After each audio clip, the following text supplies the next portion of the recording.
जब से मनुष्य इस धरा धाम पर आया तभी से ये प्रश्न खड़ा हुआ कि हम कौन हैं, कहां पर जाना है। सभी धर्मों ने अपनी अपनी सीमाएं दी हैं। भारतवर्ष के सभी वैष्णवों के मन में मरणोपरांत गोलोक धाम की कामना रहती है, पर यह गोलोक धाम है क्या, कहां पर है, कैसे जाते हैं?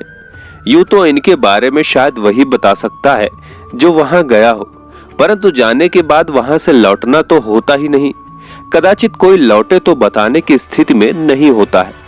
कैसे पता किया जाए? ये एक यक्ष प्रश्न है जिसका उत्तर धर्मशास्त्रों में ही है। शास्त्र भी एक नेत्र है। शास्त्र नेत्र से गोलोक धाम का दर्शन हो सकता है। जो अपनी महिमा से करोड़ों ब्रह्मांडों को रचने की शक्ति रखते हैं, यही नहीं ब्रह्मांडों के समूह जिसके भीतर रहते हैं, साथ ही जो ब्रह्मांडों के भीतर रहने वाले परमाणु समूह के भी भीतर स्थित रहते हैं, जो सर्वात्मा होकर भी अपनी ही स्वरूप भूता गोप, गोपी और गौओं के साथ गोलोक में ही निवास करते हैं, उन आदि पुरुष गोविंद भगवान श्री कृष्ण को बारंबार दंडवत प्रणाम। व्यास आदि मुनियों के अनुसार परिपूर्णतम अवतार साक्षात भगवान श्री कृष्ण ही है, जिस अवतार में पूर्ण का पूर्ण लक्षण दृष्टिगोचर होता है और मनुष्य जिसे पृथक पृथक भाव के अनुसार अपने परम प्रिय रूप में देखते हैं, वही ये साक्षात परिपूर्णतम अवतार है। भगवान श्री कृष्ण ने एक कार्य के उद्देश्य से अवतार लेकर अनन्य करोड़ों कार्यों का संपादन किया है।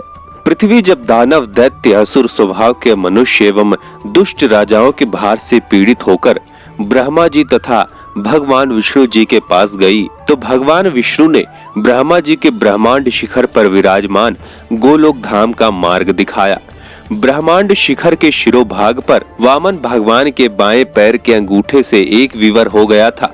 वो नित्य अक्षय नीर से परिपूर्ण था। सभी देवता जलयान से ब्रह्मांड विवर के द्वारा बाहर निकले। कुछ दूर ऊपर जाने पर यही ब्रह्मांड तुम्बी की भांति दिखाई दिया।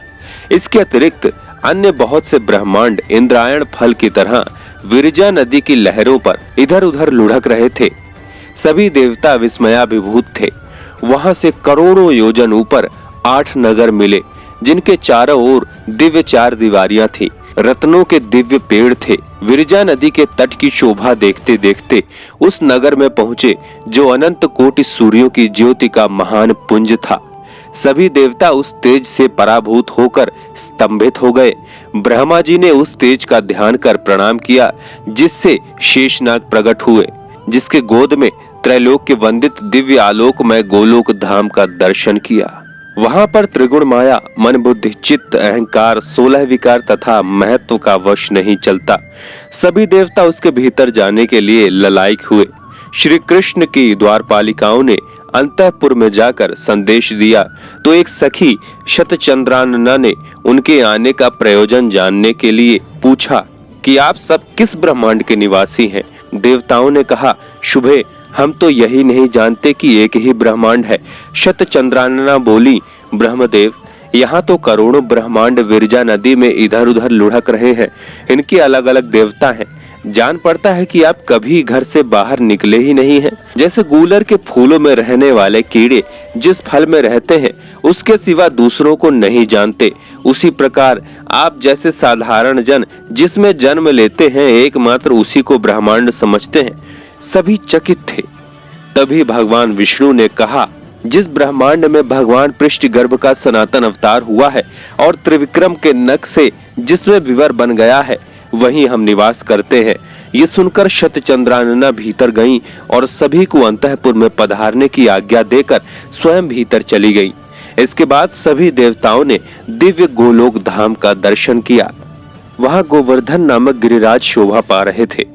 वहां उस समय वसंतोत्सव की तैयारियां चल रही थीं। गोपियों तथा गौओं के झुंड इधर उधर विचरण कर रहे थे। कल्प वृक्षों पर कल्प लताएं लहरा रही थी। गिरिराज रास मंडलों से मंडित होकर अपनी महिमा में पूर्णतया स्थित था।